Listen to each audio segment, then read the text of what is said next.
Saya akan sebutkan sekarang akibat dari perbuatan dosa dan maksiat. Urutannya saya ambil dari buku Jangan Dekati Zina, ya, di halaman 18 dan seterusnya. Yang saya ambil juga dari buku Ad-Da' wa Dawa, dan sudah terjemahkan bahasa Indonesia ini, Ad-Da' wa Dawa. Jadi dosa-dosa kalau kita hitung banyak ya, dosa-dosa yang dilakukan oleh manusia. Kalau saya sebutkan tadi itu diantaranya banyak dosa. Durhaka pada orang tua dosa.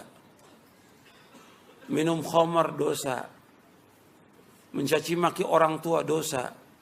Kalau yang paling besar tadi apa? Syirik. Kemudian yang kedua, bid'ah. Kemudian dosa-dosa yang lain. Riba, orang makan riba dan bangga dengan ribanya.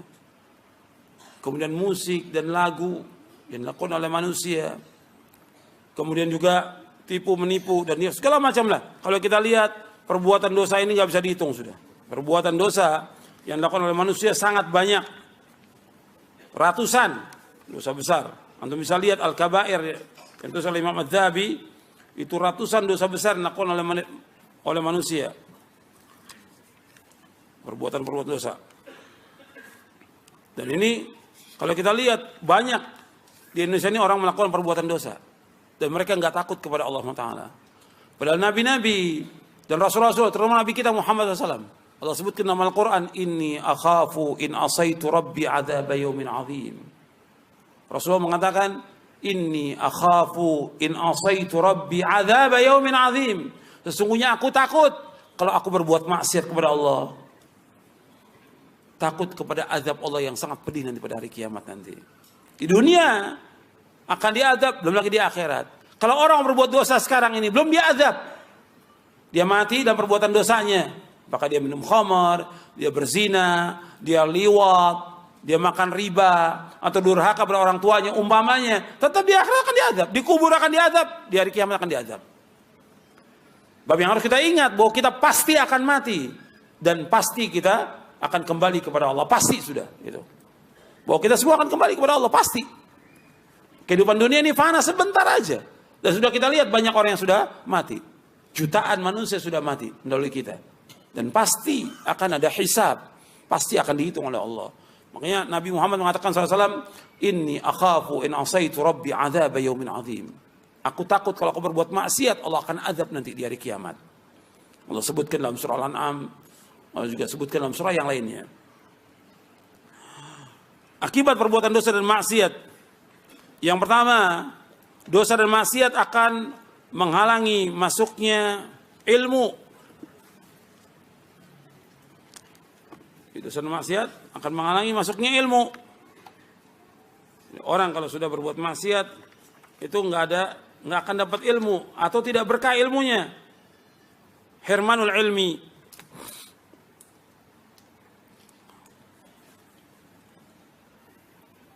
Imam Syafi'i saja rahimahullah yang hafal Quran, hafal hadis Nabi, hafal Muwatta Imam Malik, dia ada sedikit hafalannya berkurang, ngadu kepada Imam Waqi. Syakautu ila waqi'in su'a hifdzi fa arsyadani ila tarkil ma'asi wa'lam anna al-ilma nurun wa nurullahi la yuhda lil 'asi. Aku mengadu kepada Imam Waqi tentang jeleknya hafalanku. Kemudian Imam Waqi mengatakan, ketahuilah bahwa ilmu itu cahaya. Dan cahaya Allah nggak akan diberikan. Nah, jadi Imam Waqi memberikan nasihat, tarkil ma'asi, tinggalkan maksiat. Karena apa? Ilmu itu cahaya dan cahaya Allah nggak akan diberikan kepada orang berbuat maksiat. Jadi orang-orang yang berbuat maksiat itu terhalang dari ilmunya. Terhalang juga dari keberkahan ilmunya. Ada orang-orang yang berilmu juga berbuat maksiat, maka nggak barokah ilmunya. Nggak barokah ilmunya. Dan ini banyak yang seperti ini. Bahkan ada yang disesatkan oleh Allah dengan ilmunya. Kenapa? Dia mengikuti hawa nafsu. Afara'aita man ittaba'a ilaha hawahu wa adallahu Allahu ala ilmin. Tidakkah kau perhatikan orang-orang yang menjadikan hawa nafsunya sebagai Tuhan, Allah sesatkan dengan ilmunya. Disesatkan oleh Allah dengan ilmunya. Makanya perhatikan bahwa orang yang berbuat maksiat terhalang dari ilmu. Makanya antum perhatikan tuh, ketika antum sudah berusaha untuk datang di majelis ilmu, untuk menghafal, mengulang hafalan ini, kok nggak dapat? Kok nggak bisa-bisa? Kok nggak paham-paham? Dosa itu sebabnya, karena dosa. Coba antum renungi dosa apa yang melakukan? Dosa kepada orang tua, dosa kepada Allah, dosa juga kepada yang lainnya. Antum ingat tuh apa dosa yang antum lalaikan ini? Ada perbuatan yang wajib antum tinggalkan atau perbuatan yang wajib antum lalaikan atau yang lainnya, perbuatan maksiat antum lakukan. Coba merenungi, apa sih dosa yang saya lakukan? Kok sekian lama ngaji seperti itu aja, nggak ada perubahan? Ini karena dosa dan maksiat. Yang kedua, akibat perbuatan dosa dan maksiat, yang kedua, dosa dan maksiat akan menghalangi barokahnya rezeki dan umur. Akan menghalangi barokahnya rezeki dan umur. Jadi kata Ibnu Qayyim, hirman rizq, terhalangnya rezeki. Hirman ar-rizq, terhalangnya rezeki. Ada satu hadis dhaif yang dibawakan oleh Imam Ibnu Qayyim dalam bukunya Ad-Da'wa Dawa ini, yaitu kata beliau, innal abda la yuhramu rizqu bidzanbi yusibuhu. Sesungguhnya seorang hamba terhalang dari rezeki dengan sebab dosa yang dilakukan. Tapi riwayat ini ada kelemahannya. Riwayat Imam Ahmad dalam musnadnya, tapi ada kelemahan di sini. Tapi kenyataan demikian kalau kita lihat. Artinya orang-orang yang berbuat maksiat itu barokah rezekinya nggak ada. Sekian banyak dia usaha, dia dagang, itu tetap aja ada yang diberikan kekayaan, tapi nggak barokah hartanya. Ada juga yang diberikan susah. Setiap usaha dagang mesti ada nggak berhasil. Usaha ini nggak berhasil. Usaha ini selalu gagal. Jadi sulit dia rezekinya. Mungkin dilihat, dia introspeksi, ini apa nih? Kok begini? Kok dagang setiap ini gagal? Usaha seperti ini. Kok pekerjaan, urusan rumah tangga berantakan segala macam. Ini lihat, ini apa yang masalah? Ketika rezekinya diberikan seperti itu, ini ada masalah. Coba direnungi, apa yang pernah dia perbuat dulu? Di antara yang paling besar, untuk perhatikan, dia meninggalkan kewajiban sholat. Di antara yang paling besar lagi, dia durhaka pada orang tua. Antum lihat anak-anak yang durhaka, mesti hidupnya susah dia, mesti susah hidupnya, mesti susah. Tiap ada usaha mesti gagal, setiap usaha gagal, urusan nggak ada yang beres. Karena apa? Durhaka pada orang tua. Apakah orang tuanya masih hidup atau sudah meninggal dunia? Coba dia ingat dulu. Oh, dia pernah berbuat dosa pada orang tuanya, sehingga usahanya banyak gagal. Dan seandainya pun diberikan rezeki, tidak barokah rezekinya. Beda dengan orang-orang yang taat. Dia miskin tapi dia taat kepada Allah, barokah hartanya. Cukup buat dia, buat istrinya, buat anaknya, buat orang, cukup. Bahkan anaknya banyak, cukup. Karena apa? Barokah rezekinya. Tapi anaknya cuma 2, hartanya gajinya puluhan juta, nggak barokah. Karena apa?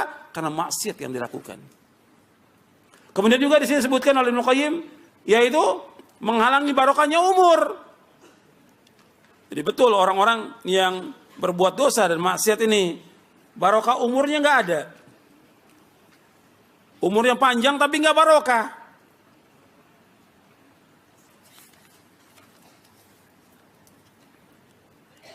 Di sini disebutkan oleh Ibnu Qayyim rahimahullah dalam Ad-Da'wa Dawa, kata beliau, ta'thirul ma'asi fi mahkil umur. Innama huwa bi anna haqiqatal haya wa hiya hayatul qalbi. Wa lihadza ja'ala Allah subhanahu al-kafir mayyitan ghayra hayyin kama qala ta'ala amwat ghairu ahya. Fal hayatu fil haqiqati hayatul qalbi. Disebutkan bahwa pengaruh maksiat, jadi beliau membawakan pendapat orang, Ibnu Qayyim membawakan pendapat orang, bahwa pengaruh maksiat dalam menghilangkan barokahnya umur, karena apa? Karena hakikat yang dikatakan hidup, hakikat orang itu hidup, yaitu hatinya. Yang dikatakan orang itu hidup, hidup hatinya. Maka Allah menjadikan orang-orang kafir itu dikatakan oleh Allah, mati dia. Karena apa? Mati apanya? Hatinya mati. Pada hakikatnya orang kafir itu nggak hidup dia. Mati dia. Dia hidupnya, kata Allah dalam Al-Quran, seperti apa? Binatang. Allah yang menyebutkan nama Al-Quran. Ya'kuluna kama ta'kulul an'am wan naru mathwal lahum. Mereka makan seperti binatang ternak makan, neraka tempat tinggal mereka. Allah juga menyebutkan dalam Al-Quran dalam surah Al-A'raf, ulaika kal an'am bal hum adall. Mereka orang kafir seperti binatang ternak, bahkan lebih dari binatang ternak. Makanya Allah menyebutkan tentang mereka amwatun ghairu ahya. Mereka itu mati, tidak hidup, karena kehidupan yang hakiki, kehidupan hati. Makanya perhatikan di sini, kalau orang yang berbuat kebaikan, berbuat ketaatan, berbuat ketakwaan, maka barokah umurnya. Dan banyak para ulama masih muda meninggal, barokah umurnya. Meskipun masih muda. Saya ambil contoh. Yang ma'ruf di Indonesia ini. Imam An-Nawawi. Imam An-Nawawi. Dari madhab Syafi'i. Umurnya 45 tahun. Tapi antum lihat karangannya. Tulisannya. Syarah Muslim aja itu 18 jilid. Belum Al-Majmu' Syarhul Muhadzab 20 jilid. Belum lagi yang lainnya. Banyak kitab yang ditulis. Umurnya 45 tahun. Barokah.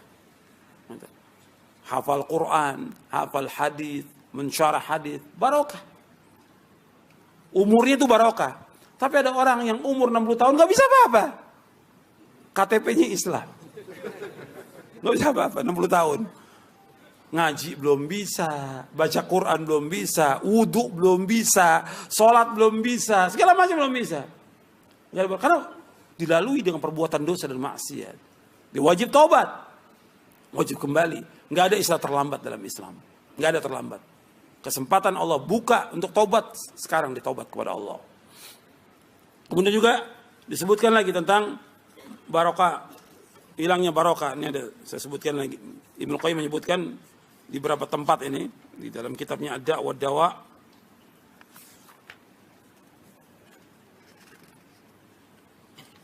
Bahkan beliau mengatakan begini, bahwa di antara hukuman berbuat maksiat anna tamhaqu barakatal umur wa barakatal rizq wa barakatal ilm wa barakatal amal wa barakatal ta'ah. Bahwa di antara hukuman orang berbuat maksiat yaitu menghilangkan barokah umur, barokah rezeki, barokah ilmu, barokah amal, dan barokah ketaatan. Hilang itu. Bahkan wabil jumlah, kesimpulannya, tamhaqu barakatad din wad dunya. Kesimpulannya orang yang berbuat maksiat, itu hilang barokah agama dan barokah dunia. Hilang barokahnya. Bahkan beliau mengatakan bahwa kehidupan manusia yang paling pokok adalah hatinya. Kata beliau, anna umral abdi wa muddatu hayati wala hayata liman arada 'anillah washtaghala bighairihi bal hayatul bahaim khairu min hayatihi. Bahwa umur seorang hamba itulah masa kehidupannya dia. Dan tidak ada kehidupan bagi orang yang berpaling dari Allah. Tidak ada kehidupan bagi orang yang berpaling dari Allah. Dan sibuk dengan yang lainnya. Bahkan kehidupan binatang ternak lebih baik dari orang itu. Kenapa? Kehidupan manusia yang sebenarnya kehidupan hati dan rohnya. Maka tidak ada kehidupan bagi hati apabila dia tidak mengenal Allah. Tidak mentauhidkan Allah. Tidak taat kepada Allah. Tidak ada kehidupan bagi orang yang seperti itu.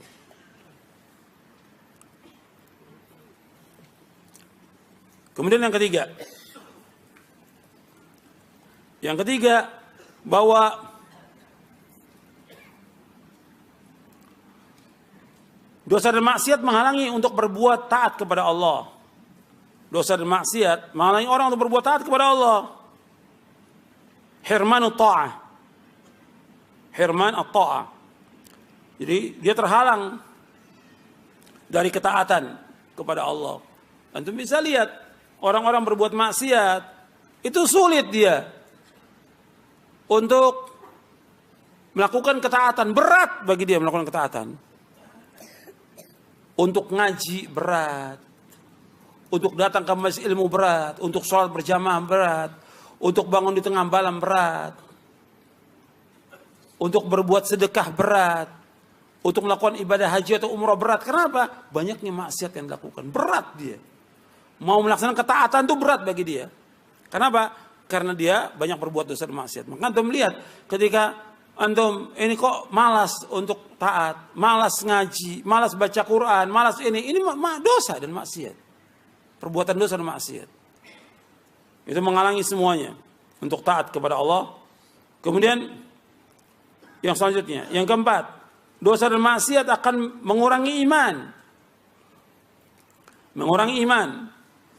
Dan ini kenyataan karena menurut Ahlus Sunnah yang dikatakan iman yaitu iqrarun bil lisan wa i'tiqadun bil janan wa amalun bil arkan yazidu bi ta'ah wa yanqusu bil ma'siyah.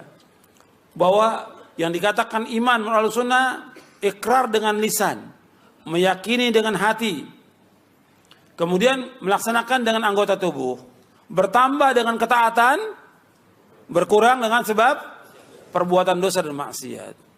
Jadi kalau orang sudah banyak berbuat dosa dan maksiat, berkurang terus imannya itu, turun terus imannya. Sedangkan kita berusaha bagaimana iman kita naik. Sebab kita khawatir kalau turun terus, bahkan kita maksiat terus, naudzubillah, akan wafat dalam keadaan su'ul khatimah. Betapa banyak orang-orang yang wafat dalam keadaan su'ul khatimah. Dia enggak menjaga imannya. Mengantum jaga iman ini. Iman ini merupakan modalnya seorang mukmin. Iman ini yang harus tetap ada pada dia. Dan dia harus pertahankan iman ini. Dan dia harus disuburkan iman, bertambah iman dengan ketaatan kepada Allah, dengan menjauhkan perbuatan maksiat. Makanya majelis ilmu dikatakan oleh para ulama majelis penyubur iman. Bahkan dikatakan riyadul jannah, taman-taman surga. Makanya itu harus kita datangi majelis ilmu itu. Datangi masjid Allah, duduk di masjid Allah. Karena dengan duduk di masjid Allah itu kita akan dikelilingi oleh malaikat. Duduk di masjid Allah, dibacakan ayat, dipelajari ayat, ditadaburi ayat, maka akan dikelilingi oleh malaikat, akan turun sakinah. Kata Nabi, wa majtama'a qaumun fi baitin min buyutillah yatluna kitab Allah wa yatadarasuna bainahum illa nazalat alaihimus sakinah wa ghashiyatuhumur rahmah wa haffathumul malaika wa dzakarahumullah fi man 'inda. Kata Nabi SAW, barang siapa yang duduk di masjid, dari masjid Allah, di masjid, bukan di rumah, di masjid, ngajinya di masjid, maka akan turun sakinah. Yang kedua, apa? Diliputi rahmat Allah. Yang ketiga, dikelilingi malaikat. Yang keempat, Allah akan sebutkan di antara para malaikat yang ada di sisinya. 4. Dengan kita duduk di masjid, mempelajari Quran dan sunnah, yang pertama kata Nabi akan turun sakinah, ketenangan. Yang kedua, dikelilingi oleh malaikat. Yang ketiga, yaitu yang kedua diliputi rahmat Allah. Yang ketiga, dikelilingi malaikat. Yang keempat, Allah akan sebutkan di antara malaikat yang ada di sisi Allah. Hadis ini sahih Muslim dan ada dalam kitab Arba'in An-Nawawi. Kemudian yang keenam, yang kelima, dosa dan maksiat akan membuat urusan menjadi sulit. Untuk bisa lihat sendiri, orang-orang yang urusannya sulit ya, ta'siru umurin alaihi, urusannya menjadi sulit. Makanya antum lihat urusannya banyak orang-orang yang mengalami kesulitan. Sulit dia, mau kerja sulit, mau cari maisha sulit, mau dagang sulit, mau tawarkan barang sulit, mau ini sulit. Ini akibat maksiat yang dilakukan. Kok susah semuanya ini? Kok ini apa dosa apa yang dilakukan? Ya bisa dosa-dosa yang baru dilakukan, bisa juga dosa yang lalu yang pernah dilakukan, yang kadang-kadang dia sudah lupa dengan dosa itu. Terutama yang saya ingatkan, dosa kepada kedua orang tua, dan itu banyak anak-anak yang lalai, yang dia banyak berbuat dosa pada orang tuanya. Orang tuanya sudah meninggal, gak bisa lagi dia minta maaf pada orang tuanya. Tapi itu akibatnya kapan sekarang? 5 tahun yang lalu dia berbuat dosa pada orang tuanya, atau 10 tahun atau 20 tahun yang lalu. Sekarang akibatnya Allah kasih. Akibat perbuatan dosa dan maksiat yang dilakukan. Maka susah urusannya. Cari maisha susah, mau kerja susah, mau dagang susah, mau didik istri susah, mau didik anak susah. Sulit semua urusannya karena apa? Dosa dan maksiat yang dilakukan. Dosa dan maksiat. Itu perhatikan, itu dosa dan maksiat. Membuat semua urusan jadi nggak beres. Nggak mudah. Makanya kita terus berusaha minta ampun kepada Allah dan doa kepada Allah agar dimudahkan urusan kita. Ya Hayyu ya Qayyum birahmatika astaghitsu aslih li sya'ni kullahu wa la takilni ila nafsi tarfatain. Ya Hayyu ya Qayyum, ya Allah yang Maha Hidup, yang berseri. Birahmatika astaghits, dengan rahmatmu aku minta tolong di saat sulit. Aslih li sya'ni kullahu, mudahkan semua urusanku ya Allah. Wa la takilni ila nafsi tarfatain. Jangan kau biarkan aku tidak ditolong oleh engkau meskipun hanya sekejap mata. Karena kita butuh kepada Allah. Butuh kepada Allah setiap detik nafas kita. Kita butuh kepada Allah setiap detik nafas. Karena kita nggak punya kemampuan apa-apa. Kita bisa duduk di tempat ini, yang tolong siapa? Allah. Nggak mungkin antum bisa duduk, saya bisa ngajar, bisa jalan ke tempat. Nggak mungkin kalau Allah nggak tolong. Kita nggak punya kekuatan la haula wala quwata illa billah. Itu harus kita ingat tuh. Semua kenikmatan yang Allah berikan kepada kita, Allah yang berikan. Bukan kehebatan kita, bukan kemampuan kita, Allah yang berikan. Saya bisa membacakan kepada antum ayat hadis karena Allah yang tolong kita. Antum bisa duduk, bisa nulis karena Allah yang tolong kita. Kaitkan semua nikmat Allah yang berikan. Wa ma bikum min ni'matin faminallah. Semua nikmat yang Allah berikan, Allah yang berikan, bukan kita, bukan kebisaan kita, bukan kepintaran kita, bukan kepandaian kita, tapi semuanya Allah Subhanahu wa taala. Perhatikan itu. Bahwa kita nggak ada daya sama sekali. La haula wala quwwata illa billah. Kemudian yang selanjutnya. Yang keberapa sekarang? Yang keenam. Yang keenam, akibat dosa dan maksiat membuat hati selalu gelisah. Membuat hati selalu gelisah. Bahkan membuat hati menjadi kotor. Gelisah dan juga kotor hatinya. Dan itu bisa merasakan itu. Hati ini gelisah, nggak tenang. Nggak nikmat, karena maksiat. Hati ini seperti ada kotorannya. Karena apa? Maksiat. Makanya Allah menyebutkan tentang orang yang bahagia, orang sukses. Kata Allah apa? Qad aflaha man zakkaha wa qad khaba man dassaha. Sungguh bahagia, sungguh beruntung orang yang membersihkan hati. Membersihkan hati kata para ulama dengan apa? Dengan taat kepada Allah. Dengan menjauhkan maksiat. Wa qad khaba man dassaha. Dan sungguh rugi orang-orang yang mengotorinya. Mengotori dengan apa? Dengan perbuatan dosa dan maksiat. Dengan syirik, dengan bid'ah, dengan maksiat, itu hatinya kotor. Kotor. Makanya perhatikan, orang kalau sering gelisah, sedih, susah, dan segala macam, ini karena maksiat yang dilakukan. Semua akibat perbuatan dosa dan maksiat. Akibat maksiat. Maka orang beriman hatinya lebih tenang. Kenapa? Bergantung kepada Allah.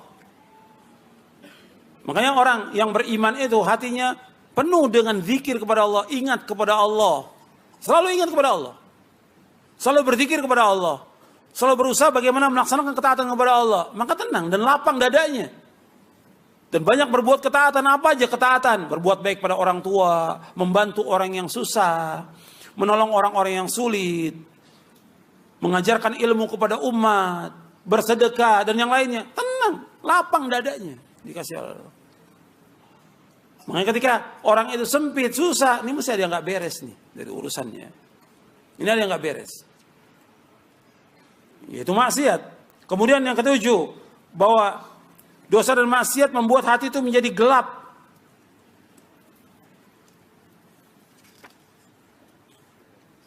Bahkan bisa menutup hati, menjadi gelap hati itu. Nabi bersabda SAW dalam hadis yang hasan yang diriwayatkan dari sahabat Abu Hurairah radhiyallahu an.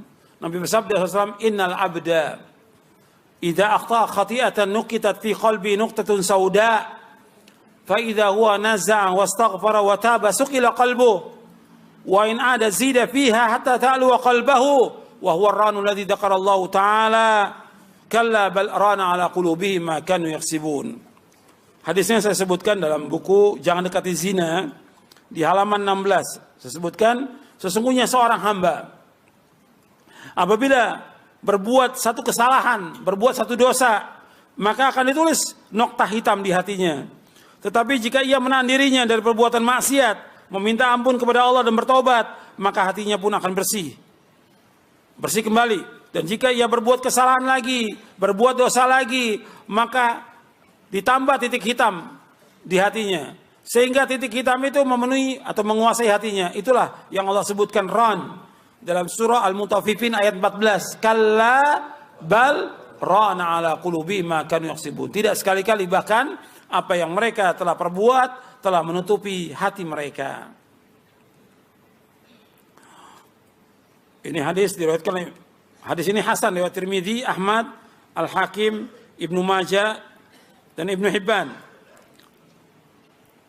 Kata Tirmidzi rahimahullah, kata Imam Tirmidzi, hadis ini hasan sahih. Imam Hasan Al-Basri mengatakan, dosa dan maksiat itu membuat hati menjadi buta, lalu menjadi mati. Waliyatubillah. Itu disebutkan dalam tafsir Ibnu Katsir. Jadi hati itu menjadi buta dan nanti mati. Waliyatubillah. Ibnu Qayyim juga bahas dalam kitabnya Ighathatul Lahafan, hati itu ada hati yang mati, ada hati yang sakit, ada hati yang hidup. Dan itu perlu pembahasan tersendiri tentang masalah hati itu, berkaitan dengan tazkiyatun nufus. Kemudian yang ke-8, dosa dan maksiat menyebabkan timbulnya perbuatan maksiat berikutnya. Antum bisa rasakan kalau orang berbuat maksiat, itu mesti akan timbul maksiat berikutnya. Annal ma'asi tazra'u amsalaha wa yuwallidu ba'daha ba'dha. Bahwa maksiat itu akan menimbulkan yang sejenisnya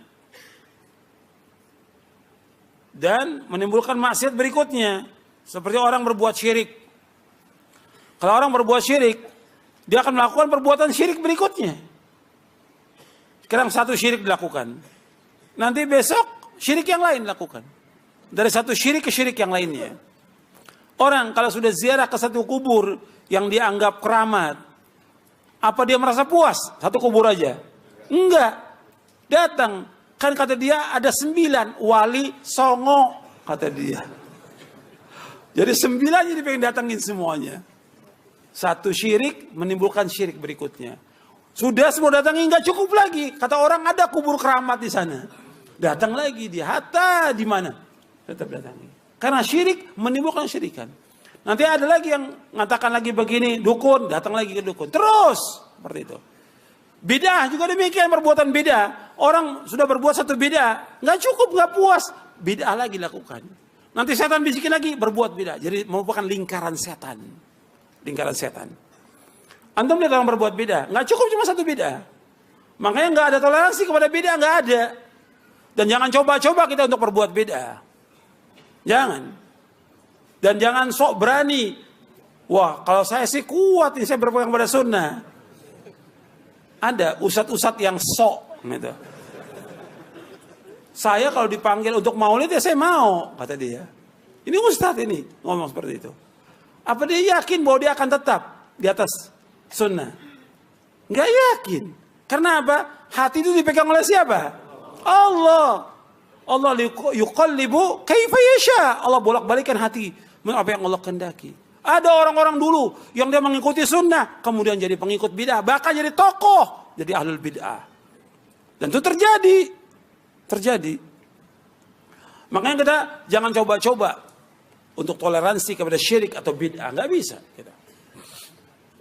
Karena akan menimbulkan apa? Perbuatan bid'ah berikutnya. Yang tadinya mungkin dia dai sunnah, ketika dia masuk kepada kelompok ahlul bid'ah, disanjung oleh ahlul bid'ah, lama-lama dia ditokohkan. Jadi tokoh apa? Ahlul bid'ah.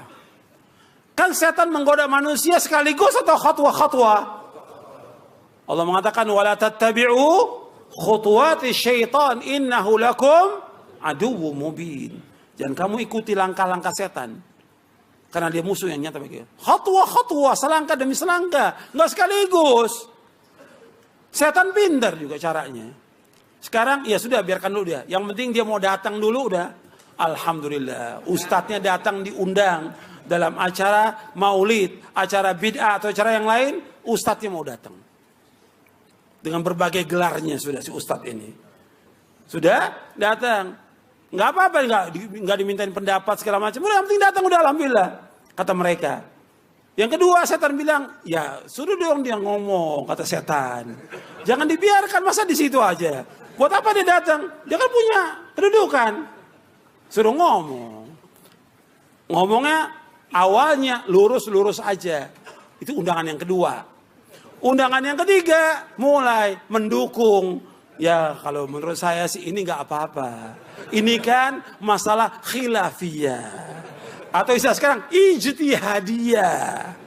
Yang ketiga itu. Yang keempat, udah hilang tuh masalah ijtihadiyah. Memang kita harus hidupkan yang seperti ini. Betul nggak setan seperti itu? Itu setan. Gitu. Awalnya khilafiyah, awalnya ijtihadiyah, terakhir jadi tokoh dia. Karena dia nggak bisa. Hati ini di tangan Allah. Yang paling Nabi sering berdoa kepada Allah, ya muqallibal qulub, tsabbit qalbi ala dinik. Ya Allah, yang bolak-balikan hati, tetapkan hatiku atas agamamu. Nggak bisa kita toleransi kepada bid'ah. Nggak bisa datang pada ahlul bid'ah, minta maaf, nggak bisa. Kecuali yang berkaitan dengan kezaliman antara manusia dengan manusia. Kita mengganggu dia atau yang lain, kita minta maaf. Tapi untuk bid'ah nggak bisa kita minta maaf. Dia berdosa kepada Allah, berbuat maksiat dengan perbuatan bid'ah. Yang wajib dia taubat kepada Allah. Dia telah merusak di muka bumi dengan perbuatan bid'ah dan syiriknya. Kok kita minta maaf kepada mereka? Mereka ngerusak agama ini, perbuatan syirik ini. Makanya dia telah menuduh Nabi Muhammad dengan perbuatan bid'ahnya mereka. Nuduh apa Nabi Muhammad? Khianat. Kata Imam Malik rahimahullah di dalam kitab Al-I'tisam oleh Imam Asy-Syatibi, kata Imam Malik, man ibtada'a fil islami bid'atan yaraha hasanatan faqad za'ama anna Muhammadan sallallahu alaihi wasallam khana risalah.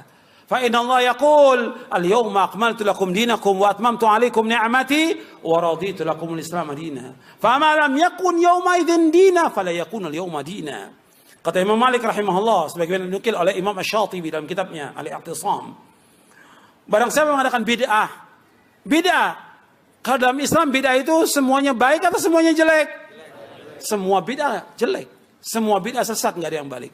Barang siapa yang berbuat bid'ah, yang dianggap baik oleh dia, kata Imam Malik, maka orang itu telah menuduh Nabi Muhammad apa? Khianat. Karena apa? Allah sudah berfirman, pada hari ini aku telah sempurnakan bagimu agamamu. Aku telah cukupkan bagimu agamamu. Dan aku ridho Islam sebagai agama bagimu. Artinya Islam sudah sempurna. Kalau dia mengadakan ada bid'ah yang baru, berarti dia telah menuduh Nabi Muhammad ini khianat. Belum menyampaikan apa? Semua risalah. Padahal Allah sudah mengatakan agama sudah sempurna. Berarti Nabi sudah menyampaikan semua agama. Maka kata Imam Malik, barang siapa apa yang tidak menjadi agama pada masa lalu, sekarang pun nggak jadi agama. Jadi bukan masalah kecil, masalah beda ini. Nah sekarang orang dianggap kecil. Begitu juga maksiat. Sekarang ini maksiat dianggap remeh oleh manusia. Akan menimbulkan maksiat berikutnya. Orang yang telah berbuat maksiat, kewajiban dia apa? Tobat. Secara akal yang waras, pantas nggak dia dimunculkan di podium? Dikenalkan kepada manusia. Ini mantan penyanyi, ini mantan pemusik, ini mantan pelawak, ini mantan pendidik. Pantas nggak? Nggak pantas. Pakai akal yang waras, apalagi pakai agama. Kalau dia berbuat maksiat, kewajiban apa? Tobat. Bukan dimunculkan di tengah-tengah manusia, di tengah kaum muslimin. Kalau mau dakwah sesuai dengan syariat, dakwakan. Ada radio, ada TV, kita dakwakan. Orang mau dapat hidayah, silahkan. Orang mau tetap sesat, silahkan. Allah mengatakan dalam Al-Quran, "Faman syaa'a falyu'min, wa man syaa'a falyakfur." Barang siapa mau iman silahkan, mau kufur silahkan, kata Allah. Bukan kita mencari masa dengan memunculkan orang-orang yang berbuat maksiat. Gak boleh dalam Islam. Kenapa? Akan menimbulkan maksiat berikutnya apa? Yang lebih berbahaya lagi. Yang tadinya dia belum belajar agama, baru taubat. Sekarang dipanggil sebagai apa? Ustaz. Apa gak menyesatkan kaum muslimin dengan sebab itu? Menyesatkan kaum muslimin dengan sebab itu. Gara-gara ustaz memunculkan mereka. Kewajiban mereka untuk taubat kepada Allah. Bukan cerita tentang dosanya. Nggak ada ulama salah menceritakan dosanya. Kalau dikatakan, kan pernah sahabat menceritakan tentang zaman jahiliyah. Di depan siapa? Rasulullah SAW. Apa sama hati kita dengan hatinya para sahabat? Hatinya para sahabat khairu qulubin nas. sebaik-baik hati manusia yang gak ada lagi. Allah ciptakan manusia seperti sahabat, gak ada. Pada zaman dahulu gak ada, dan gak ada lagi sampai hari kiamat orang seperti sahabat. Khairun nas, sebaik-baik manusia. Kita gak akan sama dengan para sahabat. Kalau sahabat menceritakan tentang masa yang lalu, dalam rangka dia bertaubat kepada Allah, untuk kembali kepada Allah dan menguatkan imannya. Bukan bangga dengan maksiatnya, bukan. Bukan bangga dengan jahiliyahnya, bukan. Mereka tinggalkan semua perbuatan jahiliyah itu. Dan di hadapan Rasulullah tegur ketika mereka ada kekeliruan dan salah. Tapi mereka orang yang terbaik di muka bumi. Dan mereka dijamin dengan apa? Sorga. Kita dijamin nggak? Nggak dijamin. Makanya jangan dibanggakan ketika orang berbuat maksiat. Taubat, nggak ada masalah taubat. Kita gembira dengan orang bertobat. Dan mudah-mudahan taubatnya istiqamah. Tapi dimunculkan depan orang nggak benar yang seperti itu. Menceritakan tentang kisahnya yang lalu. Kok diceritakan dosa kepada orang? Para ulama salaf paling takut kalau disebutkan dosa. Kamu dulu pernah berbuat dosa. Takut para sahabat. Takut juga para ulama salaf. Karena apa? Takut ketika dia menceritakan dosa itu diwafatkan oleh Allah pada saat itu. Maka matinya dalam keadaan apa? Su'ul khatimah. Antum lihat penjelasan Imam Ibn Rajab Al-Hambali dalam kitabnya Jami' al-Ulum wal Hikam. Kata beliau bahwa al-khawatim mirath as-sawabiq. Al-khawatim, akhir kehidupan seseorang itu tergantung daripada apa? Yang dahulu dia apa? Berbuat apa dia dulunya? Itu akhir kehidupannya dia. Kalau dia berbuat taat, itu akhirnya insya Allah taat. Tapi kalau maksiat terus maksiat, apa kita yakin orang-orang seperti itu kemudian dia istiqomah dalam tobatnya? Gak yakin kita. Mungkin dia masih maksiat, masih kumpul dengan teman-temannya. Mungkin istrinya juga masih berbuat maksiat. Kok dibanggakan? Kenapa nggak kita munculkan ulama, talibul ilm yang saleh, yang taat untuk dakwah? Kok kenapa ya orang-orang yang mantan-mantan seperti ini disuruh untuk dakwah? Ini ngerusak agama. Ngerusak agama yang seperti ini. Kenapa? Orang awam akan manggil mereka sebagai apa? Ustaz, karena mereka nggak punya ilmu. Orang yang berdakwah tanpa ilmu, ini menyesatkan lebih banyak daripada mengajak manusia kepada kebenaran. Syaratnya dakwah itu apa? Ilmu. Dalilnya. Dalil. Allah sebutkan dalam surah Yusuf. Surah 12 ayat 108. Bahwa dakwah harus dengan ilmu. Dalam surah Yusuf ayat 108 Allah berfirman. Qul hadhihi sabili ad'u ila Allah ala basiratin ana wa man ittaba'ani wa subhanallahi wa ma ana minal musyrikin. Qul hadhihi sabili, katakan ini jalanku. Ini caraku, ini manhajku.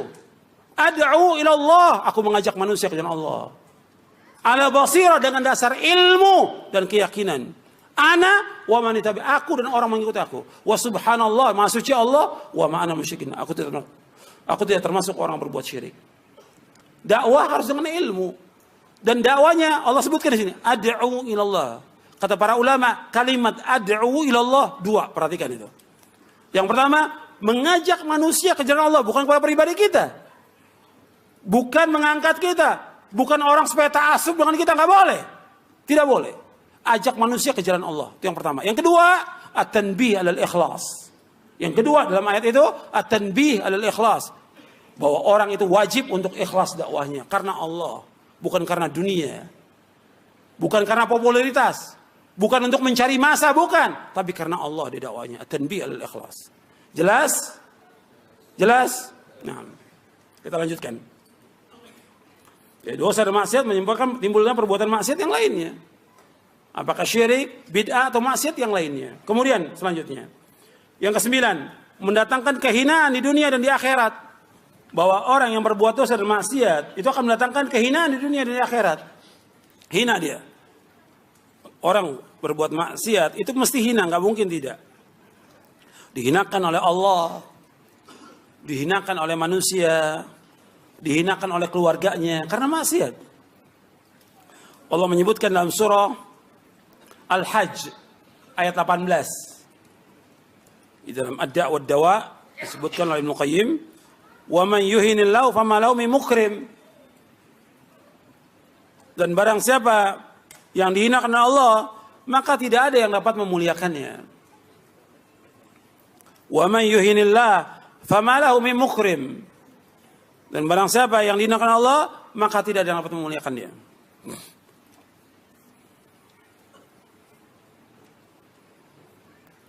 Jadi orang yang berbuat dosa itu akan hina. Yang ke-10, Dosa dan maksiat menyebabkan hilangnya rasa cemburu. Dosa dan maksiat akan menyebabkan hilangnya rasa cemburu. Orang kalau sudah berbuat dosa dan maksiat, itu rasa cemburunya akan dicabut itu. Hilang rasa cemburunya dia. Antum bisa lihat sendiri, ya.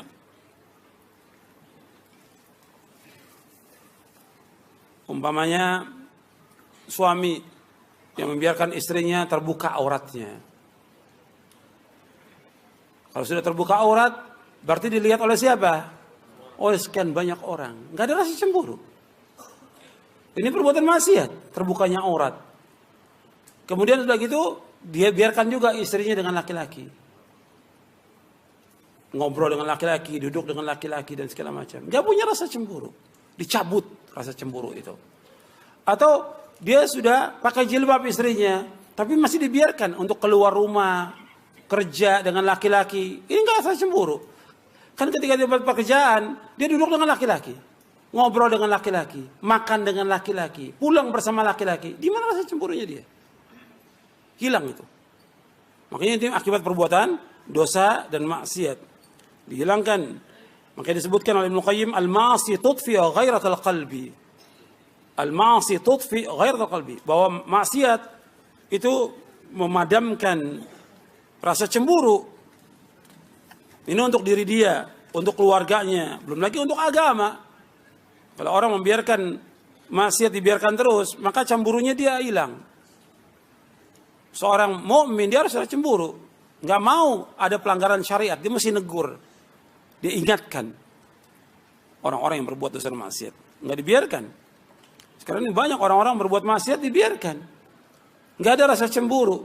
Orang berbuat kemungkaran depan dia dibiarkan. Orang nggak sholat dibiarkan. Nggak sholat ini termasuk dosa besar yang paling besar. Dibiarkan. Nggak cemburu. Keluarganya nggak sholat juga dibiarkan. Nggak ada dia untuk menegur. Nggak ada. Ini nggak benar seperti ini. Allah punya cemburu dan Nabi Muhammad juga SAW juga punya cemburu, disebutkan dalam hadis yang sahih. Sedangkan cemburunya Allah itu Allah mengharamkan apa? Semua yang jelek. Kata Nabi SAW dalam hadis yang sahih yang diriwayatkan oleh Imam Bukhari dan Muslim. Kata Nabi, la ahad aghyaru min Allah min ajli dzalik harrama al-fawahish ma dhahara minha wa ma batan. Tidak ada seorang pun yang lebih cemburu dari Allah. Karena itu Allah mengharamkan semua perbuatan yang keji, perbuatan yang jorok, perbuatan yang kotor, yang tampak maupun yang tersembunyi. Kalau disebutkan di dalam Al-Quran hadis tentang fawahish, arti yang pertama fawahish itu zina, homo, liwat dan yang lainnya. Itu fawahish, perbuatan yang keji. Dan yang lainnya. Ini hadis sahih riwayat Bukhari dan Muslim. Begitu Nabi Muhammad juga SAW juga cemburu. Bahkan disebutkan oleh Ibnu Qayyim, wa hadza yadulluka ala anna asl ad-din al-ghairah. Bahwa pokok agama ghairah, cemburu.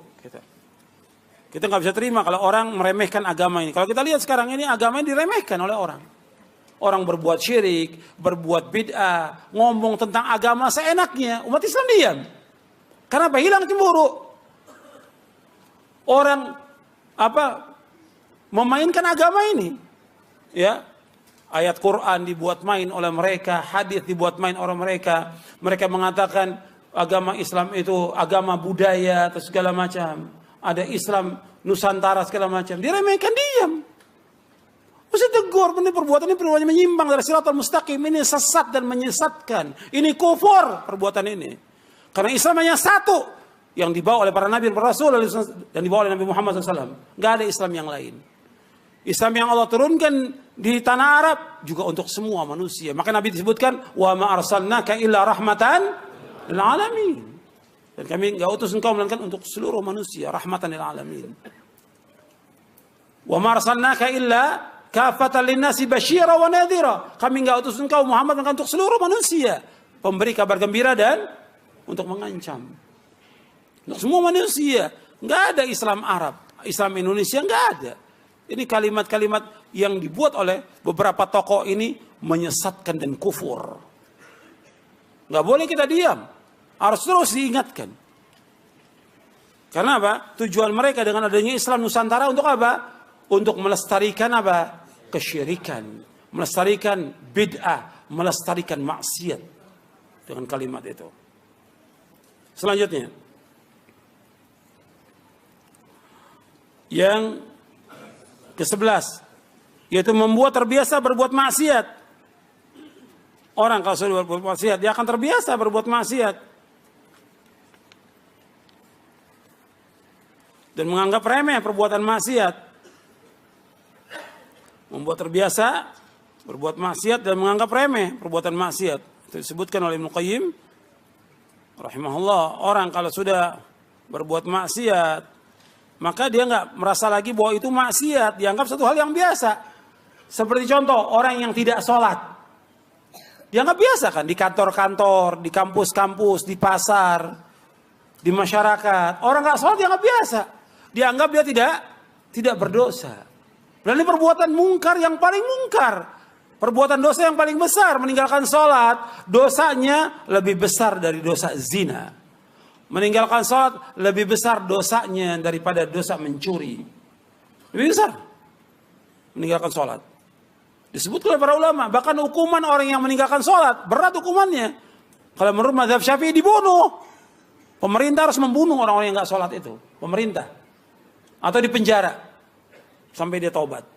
Kalau sekarang kan dibiarkan. Dibiarkan di kantor-kantor orang nggak sholat dibiarkan. Sambil ketawa, ngobrol, dibiarkan aja. Mesti tegur. Kalau antum sebagai seorang mukmin, antum tegur. Nggak boleh dibiarkan.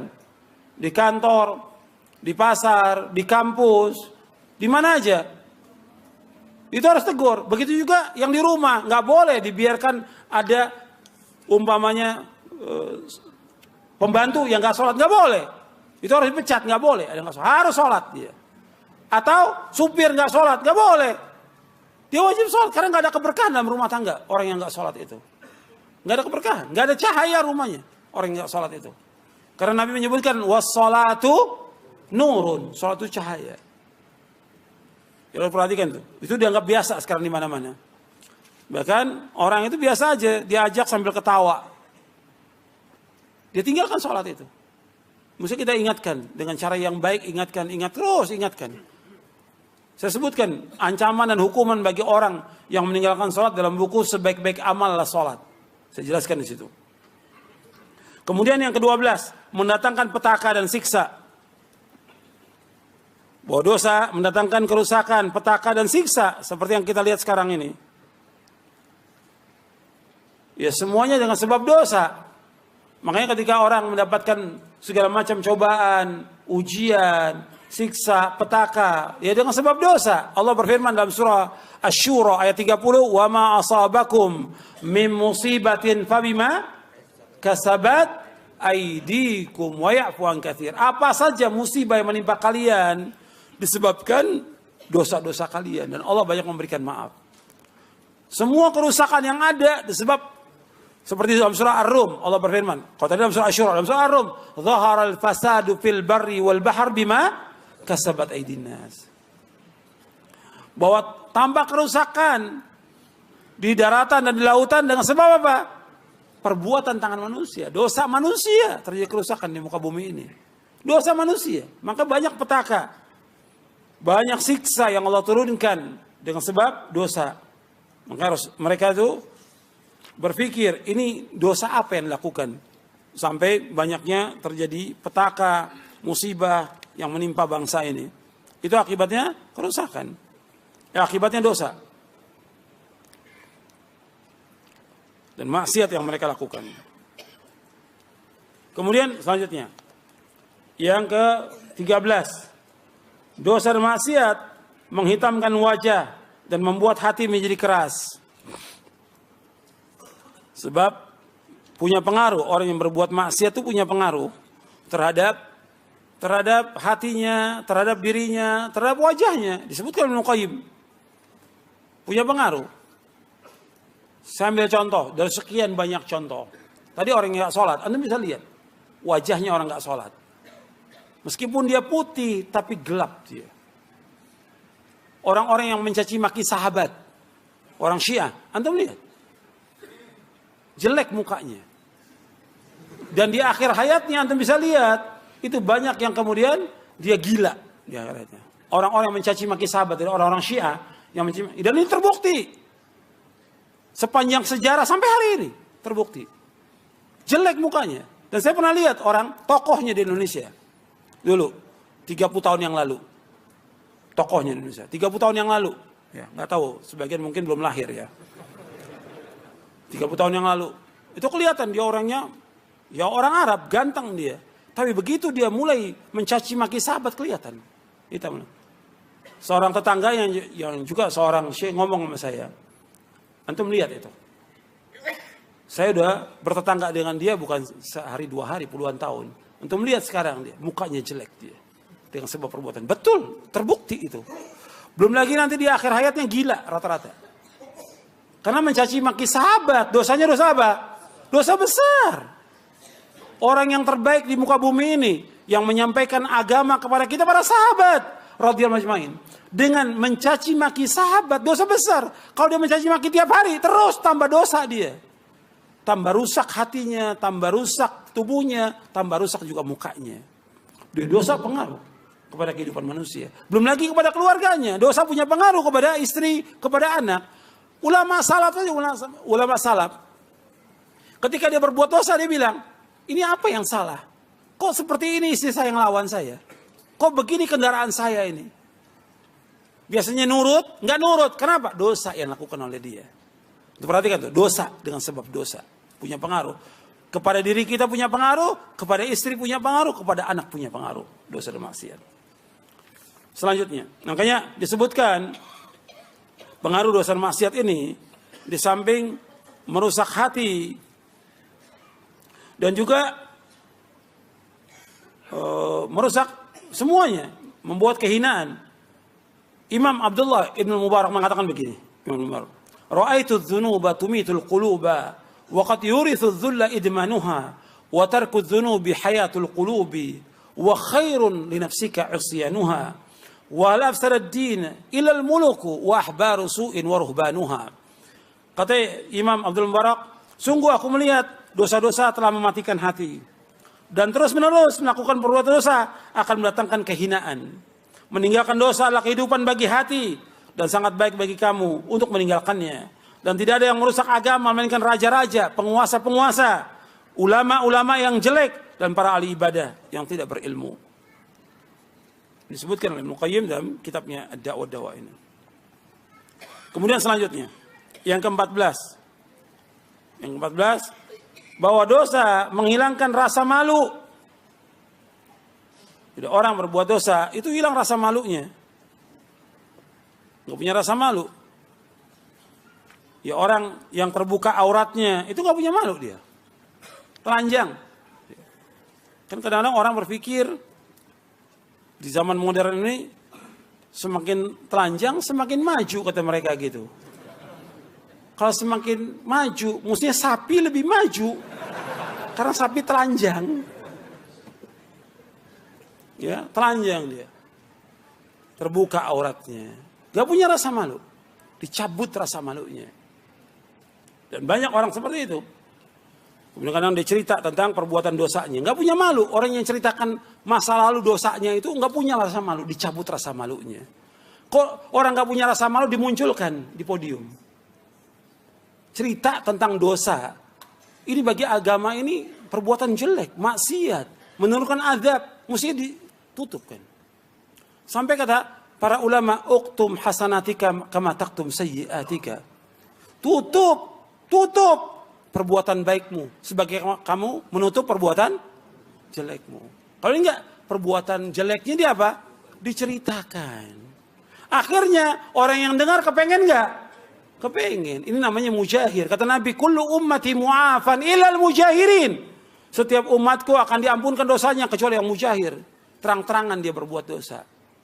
Semalam dia berbuat dosa, ditutup oleh Allah. Paginya diceritakan sama orang.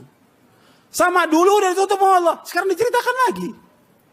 Akhirnya menghasung orang untuk berbuat maksiat. Saya pengen coba-coba pengen coba-coba. Nanti kan yang dengar pengen coba-coba. Saya pengen seperti dia dulu lah. Nanti kalau udah berbuat, udah puas, baru tobat. Kira-kira ada nggak ya begitu? Ada, nggak mustahil. Karena dia cerita masa lalunya dia. Perbuatan dosanya kepada orang. Nggak boleh dalam Islam. Tutup. Jangan disebutkan perbuatan dosa. Nggak punya malu. Yang seperti itu nggak punya malu. Karena ini banyak orang-orang yang nggak punya malu. Ya, orang kayak korupsi, bangga dia dengan korupsinya, sogok menyogok di pinggir jalan ya, dilihat oleh orang, nggak punya malu. Banyak lagi orang berbuat riba dan segala macam lah. Kalau kita lihat banyak perbuatan maksiat yang orang nggak punya malu, nggak punya malu. Ini puluhan.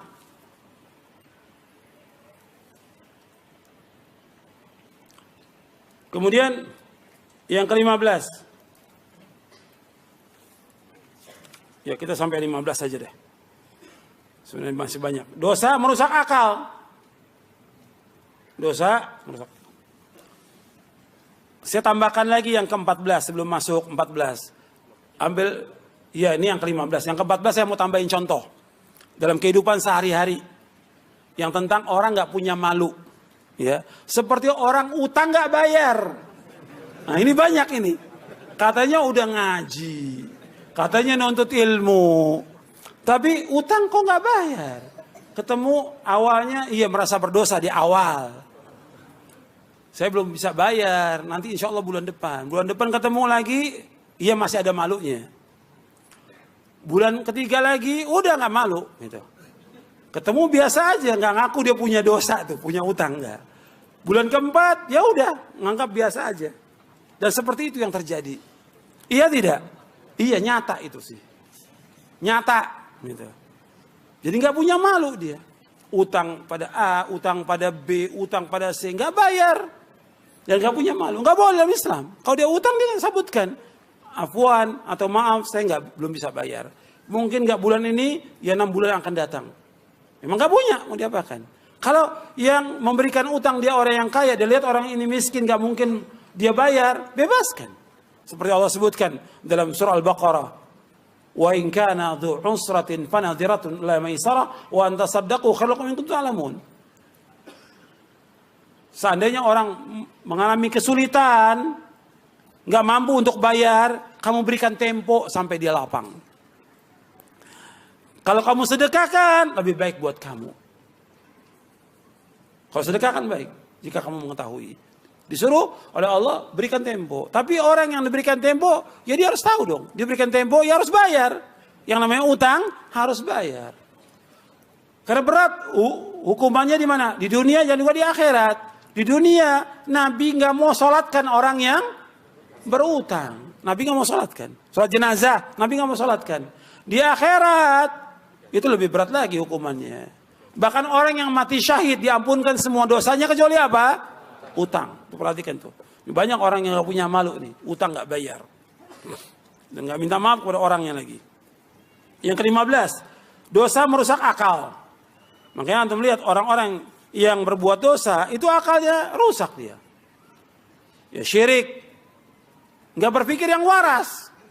Gimana? Batu disembah. Pohon disembah. Cincin dibilang bisa mendatangkan manfaat. Akalnya di mana? Jimat bisa menjaga dia dari malapetaka. Ini akalnya nggak waras. Orang udah mati datangi. Sambil nangis-nangis minta. Disebutkan namanya. Minta rezeki, minta jabatan. Akalnya di mana? Akalnya itu. Makanya kalau kita lihat. Orang-orang yang berbuat syirik. Nggak waras akalnya dia. Atau datang ketika dia mau pemilu, nah mulai datang tuh. Mau pemilu, atau pemilihan partai, atau yang lainnya, atau jabatan, mulai datang tuh. Dicari dah kuburan yang paling keramat sama dia. Atau yang dikubur penjahat di situ. Karena apa? Untuk jabatan, akalnya gak waras. Semua mesti minta kepada siapa? Kepada Allah. Yang mendatangkan maslahat Allah, yang menghilangkan musibah dan petaka hanya Allah. Allah sebutkan dalam Al-Quran. Anda mau lihat ayatnya. Yang pertama dalam surah Al-An'am. Atau Al-An'am aja, baru beberapa ayat ya. Sebab manusia ini mesti dijelaskan dengan dalil. Kadang-kadang sudah dengan dalil masih ditolak juga. La haula wala quwwata illa billah. Sudah dengan dalil masih dibantah sama kiainya. Untuk melihat di ayat 18, ayat 17. Wa yamsaskallahu bidurrin fala kashifa lahu illa hu wa yamsaska bi khairin fa huwa ala kulli syai'in qadir. Apabila Allah menimpakan kesulitan, bahaya, musibah, petaka, fala kashifa lahu illa hu, enggak ada yang bisa menghilangkan bahaya, musibah, petaka kecuali siapa? Allah. Wa yamsaska bi khairin, apabila Allah mengenakan kepada kalian kebaikan, fa huwa ala kulli syai'in qadir, Allah Maha berkuasa atas segala sesuatu. Semuanya Allah yang dapat menghilangkan, enggak ada yang lain. Mesti datangnya kepada siapa? Kepada Allah, bukan kepada kuburan. Sampai datang kepada kadang-kadang ditanya orang yang paling sakti atau nenek-nenek atau yang lainnya. Sampai ada yang ibadah dibawa sesaji supaya urusannya itu beres ke Nyai Roro Kidul di sini Pelabuhan Ratu. Akalnya di mana? Nggak waras akalnya. Coba bawa sesaji, motong sapi, motong segala macam sudah di sana. Sampai yang sudah kata punya gelar doktor, insinyur, mau bangun, mesti motong apa?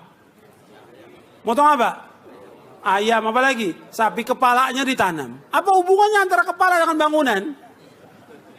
Akalnya nggak waras. Ini merusak akal, maksiat merusak. Ini perbuatan apa? Syirik, merusak akal.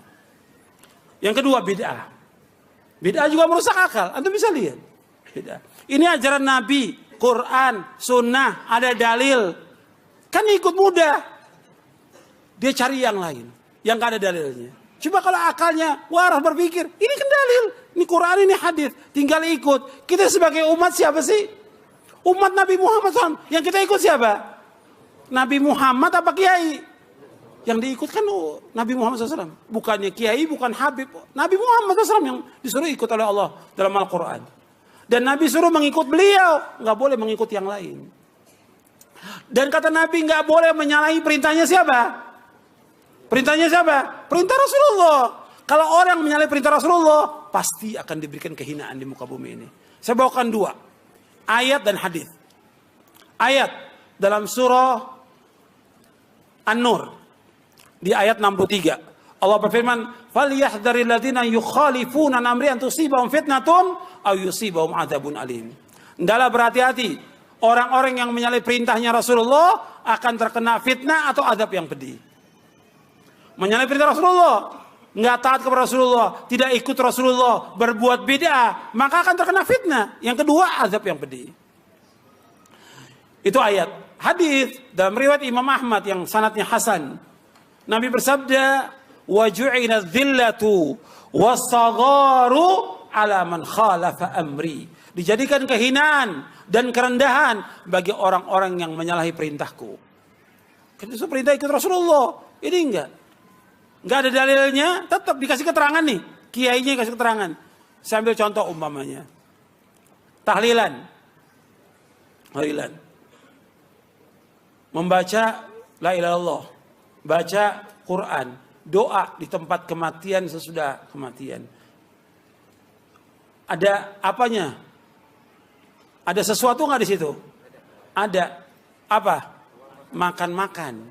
Kalau nggak ada makan-makan sepi tuh. Nah kita tanya kepada dia, ada nggak dalilnya? Pak Kiai, Pak Ustadz, ini ada dalilnya nggak? Ya tapi kan ini baik. Loh, saya tanya dalil. Antum melakukan perbuatan ini kan ingin mengharapkan apa? Ganjaran, pahala, mendekatkan diri kepada Allah supaya si mayit diampuni dosanya. Dalilnya ada nggak? Ya pokoknya ini baik. Kok pokoknya ini baik? Loh kita tanya dalilnya ada apa tidak? Kalau nggak ada jangan diikut. Kan Nabi bersabda, man amila amalan laysa alaihi amrun fahuwa raddun. Bahkan kebalikannya para sahabat ijma'. Kata para sahabat, kunna na'udul ijtima'a ila ahlil mayyit wa san'ata at-ta'ami ba'da dafni minan niyaha. Kami para sahabat telah ijma'. Ijma'in sahabat maksum. Kami telah ijma' berkumpul-kumpul di tempat kematian dan makan-makan tempat kematian termasuk meratap. Meratap hukumnya apa? Haram. Berarti nggak boleh. Ini coba dalil ada, nggak mau ikut dalil, mengada-ada. Kalau ditanya lagi, pernah nggak sahabat mengerjakan? Nabi nggak pernah mengerjakan. Padahal di zaman Nabi, anak-anak Nabi meninggal. Nabi masih hidup. Kecuali satu, Fatimah. 6 bulan setelah Nabi wafat baru meninggal. Fatimah radhiyallahu anha. Kemudian, waktu Nabi meninggal, nggak ada sahabat mengadakan tahlilan untuk Nabi Muhammad SAW. Kemudian tabi'in begitu juga. Hatta Imam Syafi'i, nggak ada. Cari di semua kitab Imam Syafi'i, nggak ada Imam Syafi'i mengadakan tahlilan. Contoh dari ribuan contoh bid'ah yang mereka lakukan. Nggak ada. Jadi mereka mengada-ada. Meskipun mereka berpikir, ini dalil Quran mesti diikut. Maka cara berpikirnya nggak benar. Kemudian maksiat. Maksiat banyak ini. Yang membuat orang itu nggak waras. Yang halal ada, yang haram. Ini minuman halal. Dia minum khamr. Kemudian istri halal. Dia cari zina. Yang lebih lagi, ini laki-laki senang pada laki-laki. La haula wa la quwata illa billah. Binatang aja nggak mau, nggak ada kambing laki-laki nyari kambing laki-laki. Ini lebih dari binatang. Nyata nggak sekarang? Sekarang orang berusaha untuk ngangkat dibela tentang masalah gay ini, homo, liwat. Tadi saya sebutkan tentang azabnya, pedih azabnya. Ini udah nggak waras, akal nggak waras. Perempuan senang dengan perempuan, ini nggak waras. Laki senang dengan laki, gitu. Masa orang akan berbicara, anak kecil ngomong, kalau gitu lebih waras kambing. Masa lebih waras kambing? Kenapa? Kambing nggak mau sama laki-laki, kambing maunya sama perempuan. Ini kok laki-laki senang sama laki-laki? Ini kenyataan. Maksiat merusak akal. Belum lagi yang lainnya. Dari ribuan maksiat, ini saya contoh, karena ini yang lagi hangat dibicarakan. Iya. Iya. Kemudian, ikhwan fillah, azakumullah. Yang paling juga berbahaya yang Anda perhatikan bahwa semua perbuatan maksiat ini membuat manusia ini keluar dari siratal mustaqim. Padahal kita hidup ini supaya kita lurus tiap hari apa kita minta ihdinas siratal mustaqim. Bahwa perbuatan maksiat mengeluarkan manusia dari siratal mustaqim. Dibawakan Ibnu Qayyim dalam kitabnya Ad-Da'wa Dawa ini. Makanya kita minta kepada Allah agar kita tetapkan hati kita. Jalan lurus. Hidup kita cuma sekali. Dan kita pasti akan kembali kepada Allah. Maka Allah sebutkan dalam surah Al-Baqarah. Di surah Al-Baqarah ayat 281. Allah berfirman. Wattaqu yawman turja'una fihi ilallah. Thumma tuwaffa kullu nafsin ma kasabat. Wahum la yudhlamun. Wattaqu yawman turja'una fihi ilallah. Adalah kalian takut. Bertakwa kepada Allah. Kepada satu hari yang kalian semua dikembalikan kepada Allah. Semuanya manusia ini. Dari zaman Nabi Adam sampai nanti manusia yang terakhir akan dikembalikan semua kepada Allah. Kemudian disempurnakan mereka. Amal-amal mereka yang baik dan yang buruk. Semua tuwaffa kullu nafsin ma kasabat. Wa hum la yudhlamun. Dan mereka enggak dizalimi.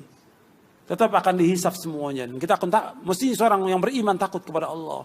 Sebagaimana takutnya para anbiya wa rusul alaihi wasallam. Sebagaimana Nabi bersabda, sebagaimana Allah berfirman tentang Nabi Muhammad SAW, Inni akhafu in asaitu rabbi adzab yaumin azim. Sesungguhnya aku takut kalau aku berbuat maksiat, Allah akan azab di hari pembalasan. Surah Al-An'am ayat 15. Kemudian juga di surah Az-Zumar ayat 13. Inni akhafu in asaitu rabbi adzab yaumin azim. Aku takut kalau aku berbuat maksiat akan diazab oleh Allah dengan azab yang pedih. Kalau Nabi demikian takutnya, apalagi kita mesti takut kepada Allah. Maka yang terakhir saya ingatkan kepada saya dan kepada antum semuanya, yang pertama kita bertaubat kepada Allah atas semua dosa. Semuanya, tolong perhatikan dan tolong dengarkan. Kita ini semua banyak dosa, saya dan antum sama. Nabi bersabda, kullu bani Adam khata' wa khair khata'in at-tawwabun. Setiap anak Adam pernah berbuat salah, pernah berbuat dosa. Yang terbaik dari yang berbuat dosa yang bertaubat kepada Allah. Kita ini banyak dosa, banyak maksiat. Taubat kepada Allah dengan taubatan nasuha. Jangan kita ulangi lagi. Dengan 3 syarat taubat atau 4 syarat taubat. Yang pertama kita hilangkan, berhenti dari perbuatan dosa. Apa aja dosa yang kita lakukan? Apa aja? Apakah ghibah, namimah, mengadu domba orang, memfitnah, menuduh, mengambil hak orang lain, menzalimi orang lain, atau yang lainnya? Taubat kepada Allah. Tinggalkan perbuatan dosa itu. Yang kedua, yaitu kita menyesal atas perbuatan dosa. Yang ketiga, yaitu kita mempunyai tekad yang bulat, tekad yang kuat, jangan sampai mengulangi lagi perbuatan dosa itu. Kemudian yang keempat, apabila berkaitan dengan hak anak Adam, kita kembalikan. Kalau kita pernah mukul, pernah kita mengambil barangnya atau pinjam uangnya, kembalikan. Kembalikan. Sebelum kita wafat, sebelum kita akan dituntut sampai hari kiamat nanti. Kembalikan. Itu 4. Kemudian taubat dengan taubatan nasuha.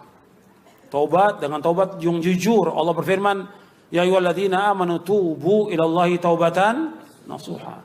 Wahai yang beriman, taubatlah kalian dengan taubat yang jujur, taubat yang benar, taubat yang ikhlas. Dan disuruh kita segera bertaubat, enggak boleh tunda. Wasari'u ila maghfirati min rabbikum. Segera kalian menuju ampunan Allah. Yang kedua, takwa kepada Allah. Bertakwa kepada Allah di mana saja kita berada. Takwa. Merasa takut dengan Allah, melaksanakan ketaatan kepada Allah, menjauhkan maksiat, dan juga merasa diawasi oleh Allah. Nabi bersabda SAW, ittaqillaha haitsuma kunta wa atbi'is sayyi'atal hasanata tamhuha wa khaliqin nasa bi khuluqin hasan. Nabi SAW bersabda, bertakwalah kamu kepada Allah di mana saja kamu berada. Di mana aja, di rumah, di jalan, di pasar, di kampus, di tempat kerja, di kantor, di mana aja. Kita mukim, kita safar, kita sendiri berjamaah, takwa kepada Allah. Merasa diawasi oleh Allah, melaksanakan ketaatan kepada Allah, menjauhkan maksiat.